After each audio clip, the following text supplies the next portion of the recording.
challenge for you. Come and invest. We'll make sure that you don't have any problems while investing.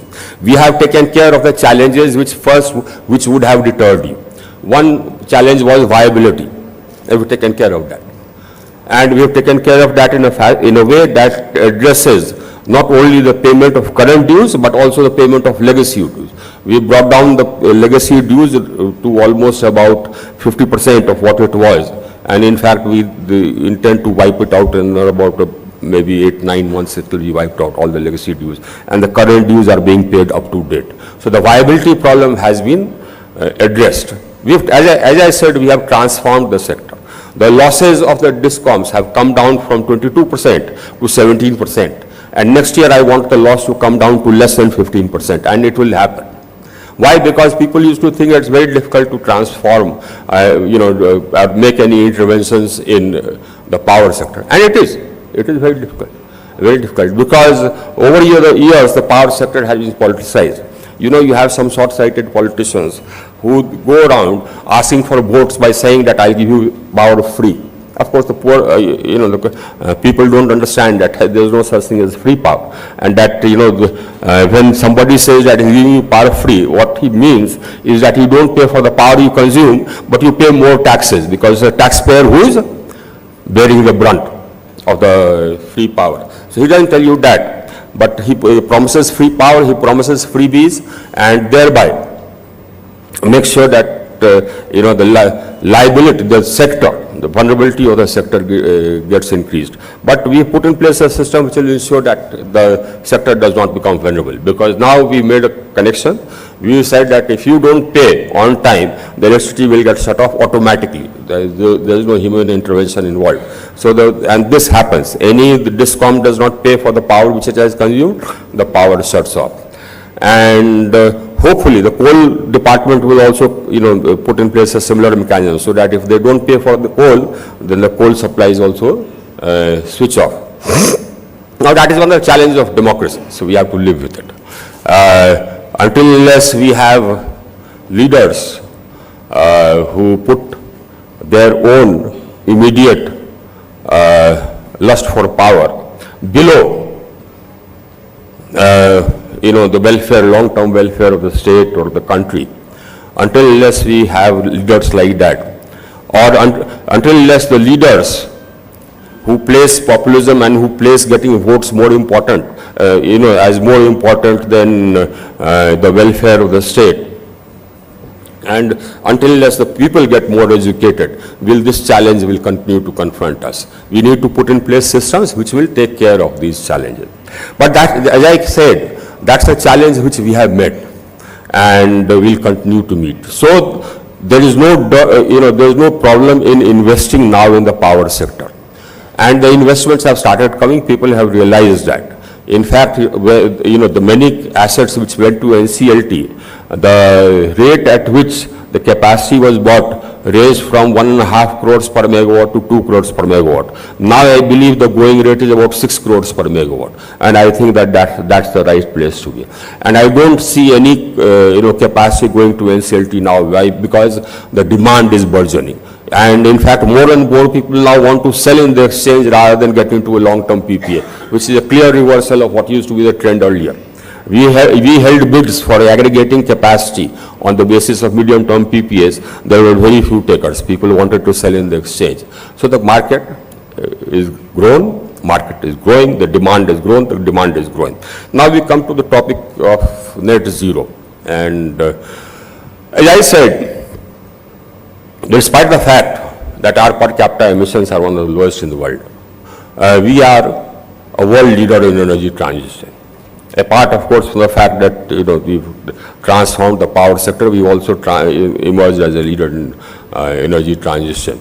What we had pledged to do by 2030, we did in 2021. But we had pledged that by 2030, we will have 40% of our capacity coming from non-fossils. We achieved that in 2021, 9 years in advance. And now we have pledged that by 2030 we'll have 500 gigawatts, or 45% of our capacity coming from non-fossils. You would be aware we have just announced the trajectory of the bids for acquiring that capacity, and that trajectory will be adhered to. We've also taken care of one of the challenges in adding capacity to renewables, and that was,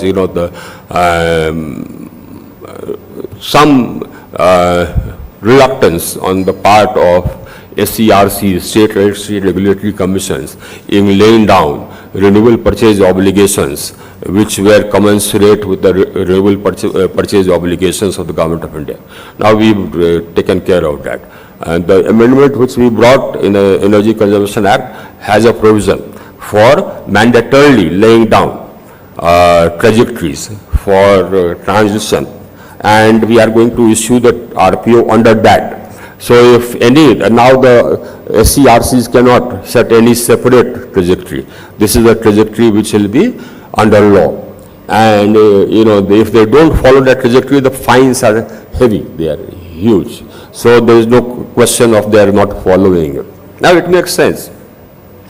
It makes sense because, as I said, the demand is burgeoning. As I said, we have about 52,000 megawatts of thermal capacity under construction. Incidentally, and if the battery does not become cheaper, I will need to add more to thermal capacity and hydro capacity. I make no bones about it, and I'm not shy of saying it. And, and nobody can challenge me on this, because I remember, and so should you, that, all those people who were lecturing us on how necessary it is for us to, shut down fossil fuels, suddenly, they changed tack post the Ukraine war, when there was a disruption in the gas supplies, and then they started talking about energy security. Now they've come to the point, energy security. For people who do not have energy, for people who need to catch up in their living standards to the rest of the world, they need energy. They need energy. For that, they need energy security. And if the energy security is provided in a clean way, great. And it has to be affordable. If not, then fossil fuels will be used as you are using it, as the developed world is using it. The only difference is that we use coal, you use gas. We have coal, we use coal. You have gas, you use gas. You have petroleum products, you use petroleum products. We have shale, you use shale. So I make no bones about it, and nobody lectures me nowadays on these things, because I start cross-questioning them about what they are doing. So basically, coming back to where I digressed into international politics, coming back not international energy politics, I see that as a digression. But you can't really navigate international energy politics unless you are blunt. In fact, you can't navigate, and I have navigated the political world for the last 10 years. And let me tell you this about the political world: you can't navigate the political world unless you are blunt. So I find that bluntness has actually worked. So similarly, in the international energy politics also, I am blunt. But coming back to the where we digressed, basically the rate at which my demand is growing, the only option, in fact, to meet it in the near future, in the the medium term, is renewables. That's the only option, because a thermal power plant, it takes 7 years, 8 years to come up. Now the country can't wait for 7 years, 8 years to get capacity. So I have to add capacity, and I have to add renewables as fast as possible. Now the problem is that renewables by itself, it doesn't, and the sun doesn't shine at night, etc. The wind blows or it does not blow. So you need storage, or you need balancing, like hydro. So I'm giving a huge push to hydro. Those of you who are cognizant of what is happening in our sector, and I think most of you would be, otherwise you'll not be here, would have seen that suddenly you'd have noticed that post 17-18, we launched a huge push in hydro. As I said, we have about 15,000 megawatts under construction, and about 30,000 megawatts lined up already. And there was a time when hydro had come to a doldrum, had come to a near standstill. Why? Because of this agitation against hydro, saying that somehow it was against environment, whereas it's the most environment friendly the sort of generation capacity. And the world over, all the developed countries have exploited 80%, 90% of their hydro capacity. We carried out a survey. I carried out a survey because, of this clamor which was going on, which had quietened down by 16, 14, 15, it had quietened down. But earlier there was a clamor about how hydro disturbs the environment. We asked a neutral body to carry out a survey, and that, we've released the results. Now the results show that actually the incidence of landslides came down in areas where the hydro projects had come up because of the stabilization works. That in fact is the reality.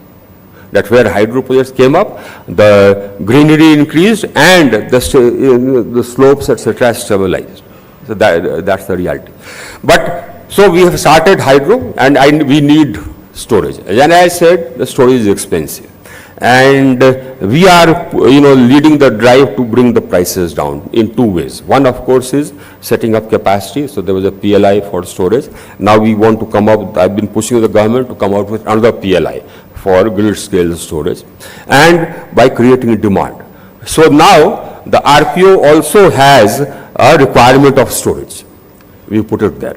And now basically whenever, before any bids are conducted, we shall write to all the states and ask them for the demand, that what is the type of power they want. Do they want power only during the solar hours or only during the wind hours, or do they want power also in the peak times, wherever their peak times are? Do they want round the clock dispatchable power? And the bids will be designed to meet their requirement, and the RPO also has been designed to meet that requirement, so that we keep adding volumes. The rest of the world did not do it. Those who were lecturing the whole world, all these developed countries, they did not do anything. They did not lift their small little finger to add add volumes in storage manufacturing so that the prices of storage could come down. They didn't do anything at all. We are doing it. We are doing it because we believe in the environment. But that once we succeed, then we will not have any need to put up more fossil fuel capacity, whether it is coal or gas or whatever. But once it becomes viable, right now it's not. We had a bid for 1,000 megawatt hours of storage. You are aware, the rate we got was 10 rupees per kilowatt hour. 10 rupees per kilowatt hour. The cost of energy is 2 rupees 30 paise per kilowatt hour. So that's not viable. You will have to give VGF. We are going to come out more bids with VGF. Almost about 1,000 megawatt bids will come out with about 4,000 megawatts of storage, megawatt hours of storage with VGF will come down. Because as I said, our party, our government, led by the Prime Minister, believes in the environment. Where despite the fact that, as I said, we have about 18% of the world's population, our contribution to the legacy CO2 load is just 3.5%, less than 3.4% in fact, whereas other people have contributed way beyond their population, etc. Our per capita issuance, as I said, is one of the lowest in the world. Despite that, we believe in the environment. And that's why we've announced net zero, and that's why we have said that by 2030, we'll have 45% of our capacity coming from non-fossils. And in fact, it will not be 45%. I can tell you that it will be 65%. By 2030, 65% of our capacity will be from non-fossils. Hopefully, storage would have become viable by then. But we'll keep adding storage. We'll try and manufacture the storage here. One problem, of course, was the supply chain issue. You see, the sources of lithium, the reserves of lithium are finite, and the bulk of the reserves had been tied up by one country, and the bulk of the processing of lithium is also located in that country. So while going the lithium ion way, I had hesitation, and not only me, I believe many energy ministers around the world would have had hesitation. So we are actively pursuing ways and means of diversification. So we found some reserves here in our country. We have our companies scouting for mines abroad, lithium mines abroad, actively both in South America and in Australia, so that we tie up the supply chain. And we are also interested in alternative technologies, alternative chemistries like sodium ion, which I believe has potential. So it's not, I mean, it's not only us, but we are at the forefront. We are at the forefront who are actually doing this because we believe in this.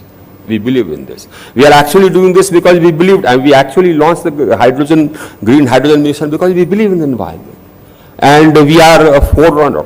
We are a forerunner, and we shall have one of the largest green hydrogen capacities in the world. Now we see the so-called developed world who gave us continuous lectures about the free market and how great free market is, has started putting up barriers without any shame, without any hesitation, and the barriers are huge. The barriers are huge. The cost of making green hydrogen would be around $3, and the subsidy being given by one country is equal to that. That means, they are inviting people that come, make green hydrogen here, and we'll pay for the entire cost. So that's, I mean, I've never come across a barrier which is as large as this barrier. Of course, that country has the advantage that it can print money, and the rest of the world subscribes to it because the rest of the world have their reserves in that. But that barrier mentality I see also in Europe. All those people who were giving lectures on the benefits of the free market, I see that barrier mentality. But this is the world we have to negotiate. I mean, there is no right or wrong or whatever, and if anybody lectures to you about how it is morally wrong or how that is morally wrong, just wait for the circumstances to change. And what for them was morally wrong yesterday would now be not morally wrong anymore, and they would call it a necessity. So that's what the world is. But how I see it is this. Number one, I need to add capacity. For me, adding capacity by renewables is faster. But it has to be made in India. I'll come to that because I know you have demands from me. I have complaints against you. So let's talk it out. Just hold on.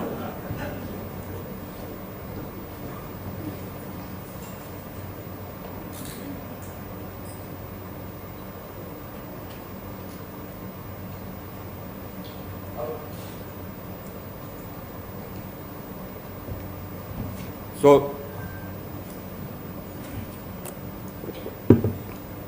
this is the biggest market outside of China in renewables. It will continue to be the biggest market outside of China for the foreseeable future. Because the great thing is that our demand is growing. That's great. It's a challenge, but it's great. Now the capacity addition has been full of challenges. It has been full of challenges because, of a natural sort of a business instinct that, okay, I mean, number one, if there's a bid, grab as much as possible. And if the rates are not favorable, if the profits are not, let's say, 25% or 30%, just hold on the capacity addition. That's what I have seen. That's what I have seen. Now, that will not work. That will not work. I have almost about 50,000 megawatts of capacity on which people are sitting. People have won bids and they are sitting on it. Yes, some of you would be there. Now we'll start cracking down on it. We'll start cracking down on it. Now we are changing the bidding documents, and we are going to provide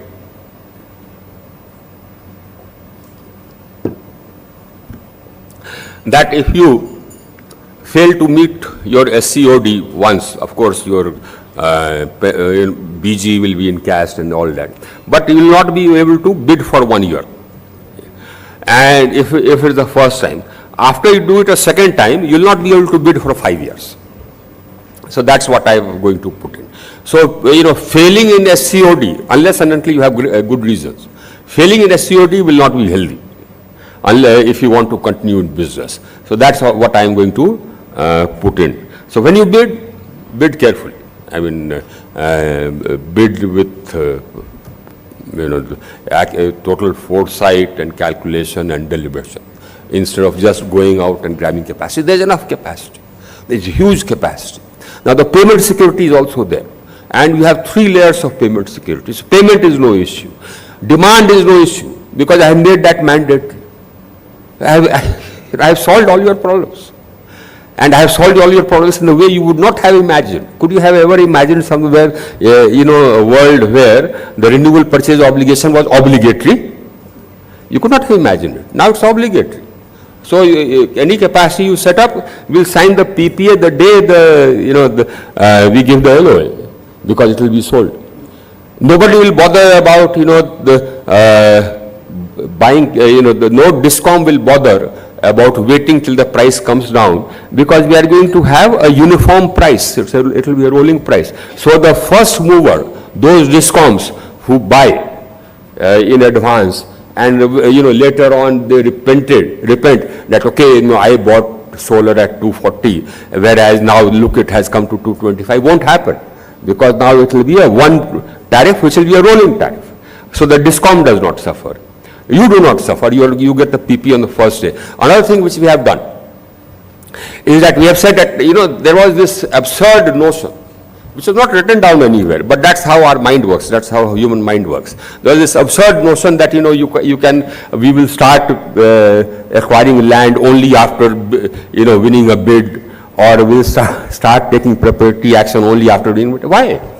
Acquire? Land is finite. You want to be in this business, go out and acquire land.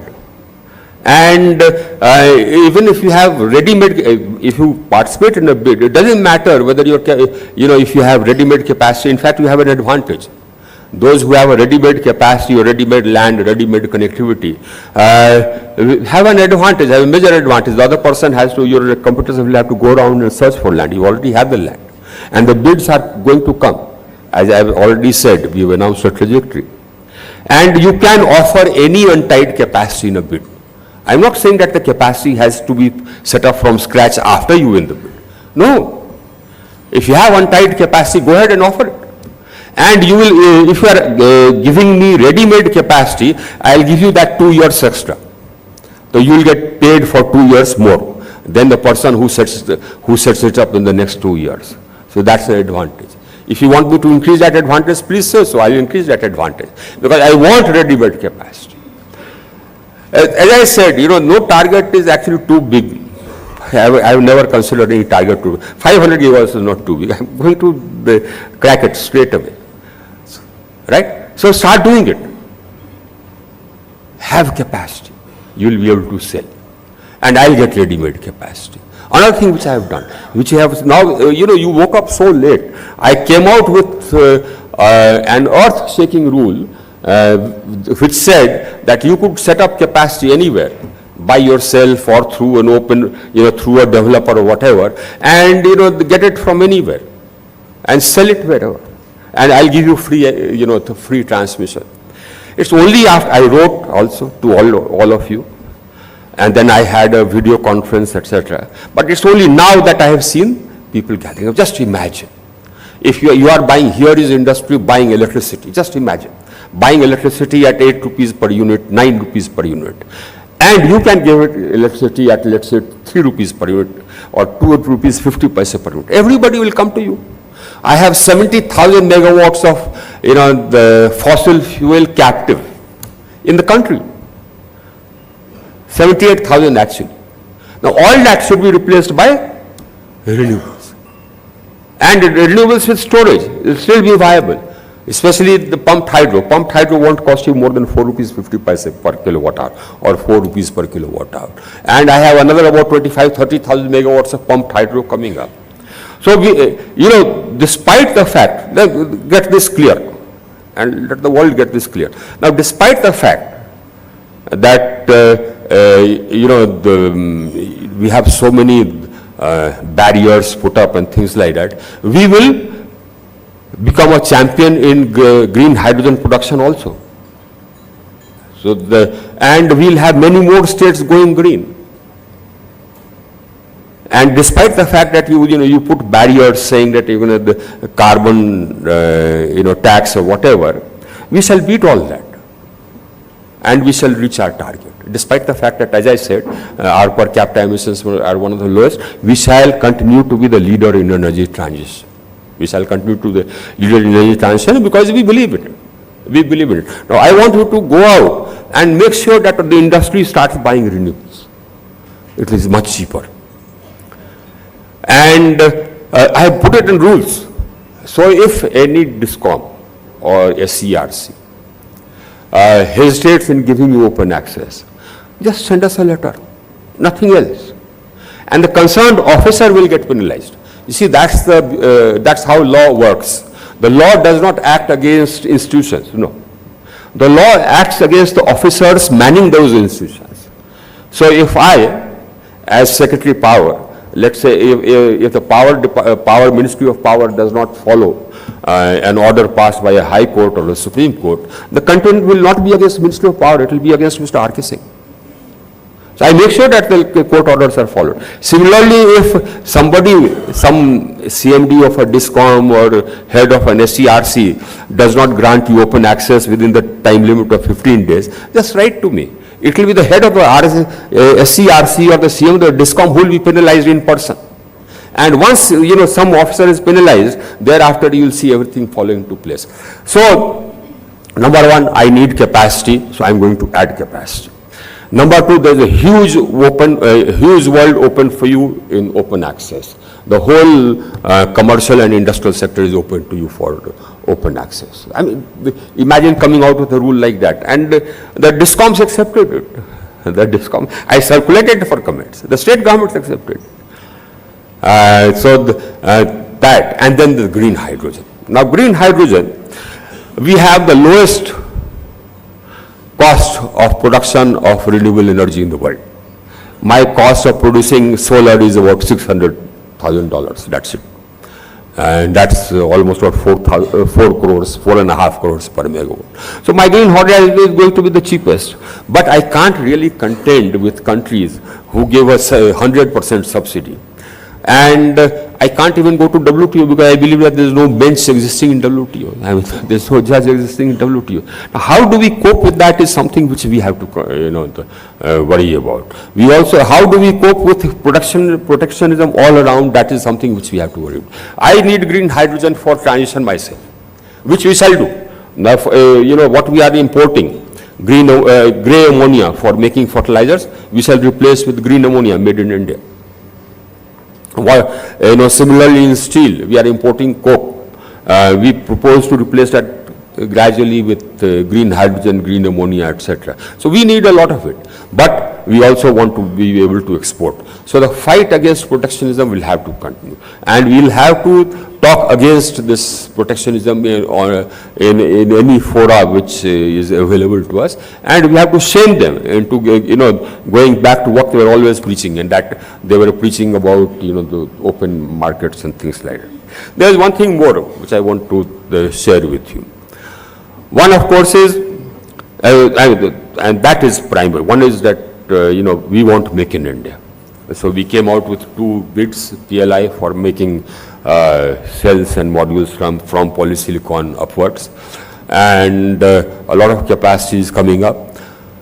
We also put up barriers, tariff barriers, non-tariff barriers, to make sure that the industry is here to get into manufacturing, get protection. But that does not mean that you will profit here. That does not mean that you will profit here. And also, I got inputs which, of course, the producers have denied, that they are selling most of their products to other countries now, because other countries are adding, they want capacity. So a lot of our cells and modules are getting exported. I like exports.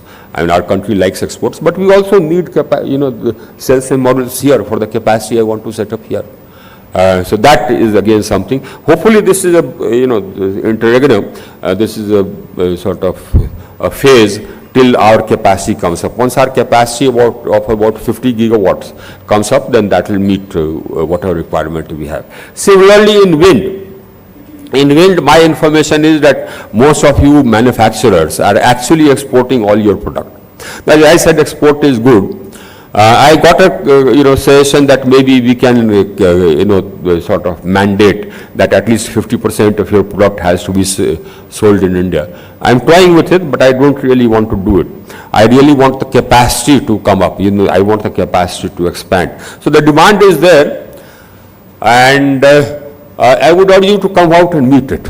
I would urge you to come out and meet it, because otherwise what will happen is that we shall do away with the barriers which we have set up. It's a game which the government can as well play. I have set up barriers so as to protect you. I can lower that barrier. So if if in the wind sector this continues, I'll do away with LLM wind very soon. And then, people will be able to go out and buy, windmills or generators of 6 megawatts or so, compared to what we have today of about 2 megawatts here. So that is looming, mind you, that's looming. So when you think about what you are doing, also think about what the government can do. We shall have capacity. I'm not going to compromise on that. We shall have capacity. I want that capacity to be made in India, no doubt. But if you think only of your profits and the fact that our country needs capacity, then I'll have to look for solutions. So we can sit down and discuss that. I'm here. You can say whatever you want to say, any suggestions which you have. But all of you will have to agree to one thing, that we have changed the systems in such a way as to make this a much easier place. The sector is now today much sounder than what it was. And it's a sector good to invest in. Thank you. I'm here.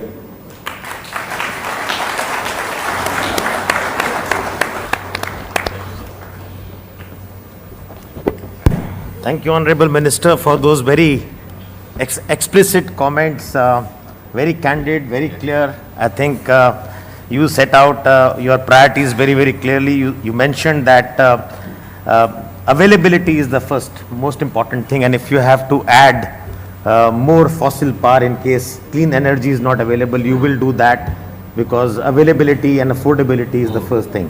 You also talked about, you touched upon storage technologies, hydro, solar, thermal, green hydrogen. I think you covered everything, and also the new reforms which you are planning to do. We've run short of time, but let's take a couple of questions, and I'll ask my colleagues to come with the comments. Let's take 2 questions. Anybody from the audience? Quick one. Yeah. Can somebody give the mic here? Yeah. To Mr. Paul here. And then to Jyoti. Yeah. Thank you very much, sir, for your very candid comments. I have just 2 questions. One is, in the energy mix, whilst we're talking of the transition, we didn't hear too much about the nuclear power. And that is also a part of clean power. Right. There is something on SMR, small modular reactors, which is coming up. I agree entirely. And in fact, you will have noted that one of my companies is also now foraying into nuclear. I want more companies to foray into nuclear. You see, the fact is that up till now it was sort of a preserve, which was very sensitive. But we need to add as much nuclear capacity as possible. It's totally clean and it's round the clock. So just a follow-up on that. For private sector to get into nuclear power, you will need, even for the public sector, I would presume, you would need the public liability bill coming up, liability limitation on that. So that is something which I think is pending, and insurance of such assets will become a big deal, which will add to the cost if something like this, which limits liability for industry. So is that on the horizon? Beg pardon? Is that on the horizon, a liability limitation bill? I believe the concerned ministry has been looking at it. And I believe that, yes, that is something which needs to be addressed. Because as I said, most developed countries have nuclear as one part of their calculation. Except some countries which are phasing it out, like Germany, they are phasing it out entirely. But other countries, they have nuclear as a part of the equation when they are contemplating to get to net zero. Now, we believe that nuclear has a future, and we believe that nuclear will be an essential part of our net zero matrix, and we want more nuclear capacity. So I believe the liability clause has to be looked at. Thank you very much, sir. Thank you. Yeah. Gentleman here. Yeah. Can you pass on the mic, please? Can we have a short, quick question? Yeah. Thank you, Minister. You know, we all talk of Make for India, there are two challenges, has been an industry veteran for 50 years, power cost and productivity of labor. And I understand your compulsion of cross subsidy, and the only silver lining is renewable energy is speaking cheaper. But if we really have to become a manufacturing center of the world, we need to look at lower energy costs. I agree with you entirely. I agree with you. If you had, you would have noticed in the rules we came out for open access, we have limited the cross-subsidy surcharge. And in fact, in other rules also, we have said that the cross-subsidy surcharge cannot cross 20%. And you can't enhance the cross-subsidy, once you impose a cross-subsidy, you can't enhance it for the next about 10 years or 15 years, I have said. So we have effectively capped it, and by and large, I think we, you know, this very, I mean, very much in our mind that the cost of electricity has come down. Of course, the thing is that in the developed world, the cost of electricity has gone up tremendously post-Ukraine. It has not come down very, you know, to the earlier pre-Ukraine levels as yet. Our power costs have remained constant. But the cross-subsidy is, of course, making the electricity more expensive for industry. We understand that. Yeah. As I said, you see, you have a political system. And the political system, you know, some political parties, some persons, they place, you know, they place their desire to get into power quickly higher than the welfare of the state they propose to serve. So that is that is a major problem, and we all need to speak out against it. What has happened is that you have many states which are neck deep in debt and still announcing freebies by borrowing more. So they have to borrow more to give these freebies, and they are making the future generations more and more indebted. They are very close to a debt trap. So we need to, I mean, the intelligence has need to speak out against it. When somebody said, for example, you know, you had one chief minister going around and saying that, look, I have the technology for, you know, giving 200 units free.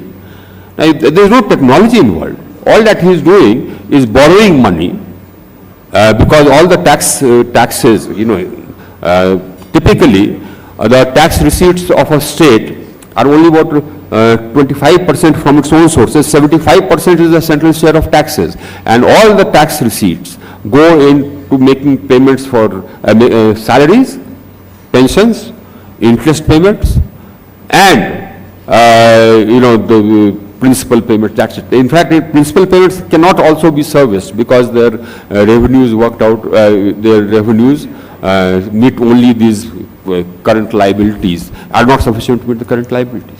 Yeah. Yeah, Jyoti, So, quick good morning, last sir. one. Yeah. My name is Jyoti Pradhan. I'm the CEO of Kurlon. We're the mattress of India, and we plan to become the mattress of the world. We believe we should start aspiring to give Indian brands to the world.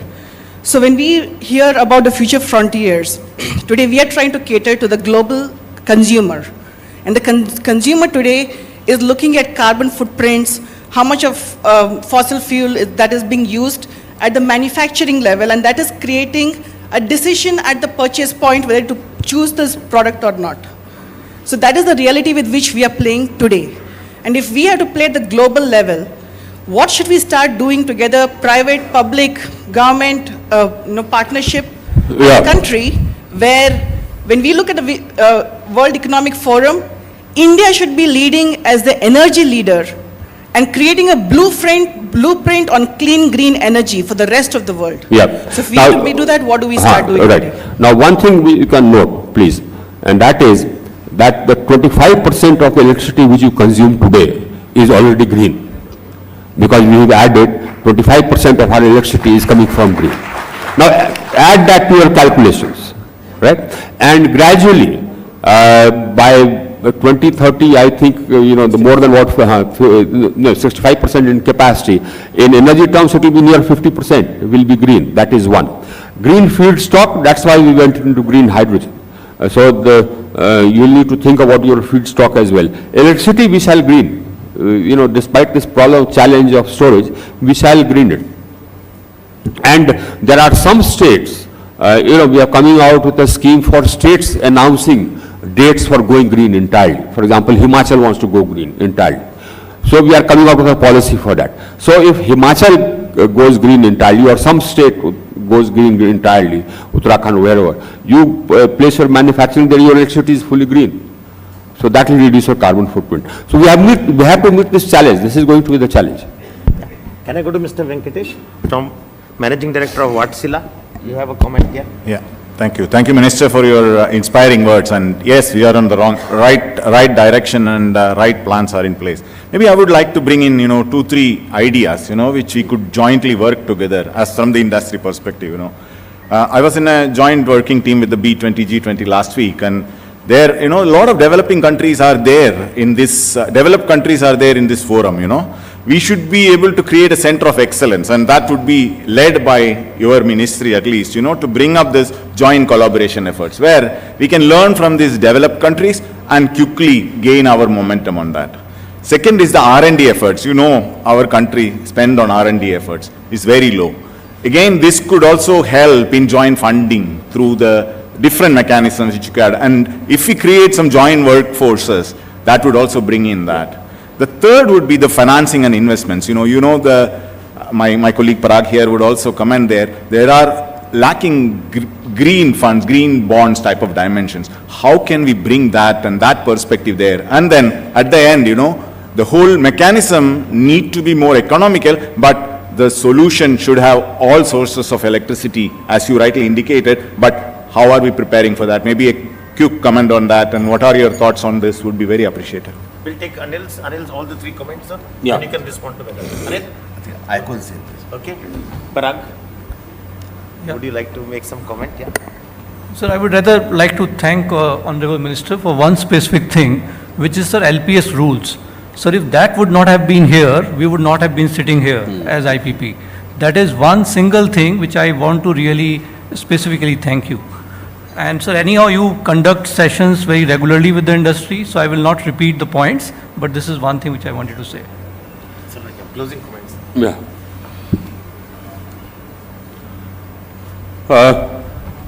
Research and development is a weak point for our country. We need to accept it.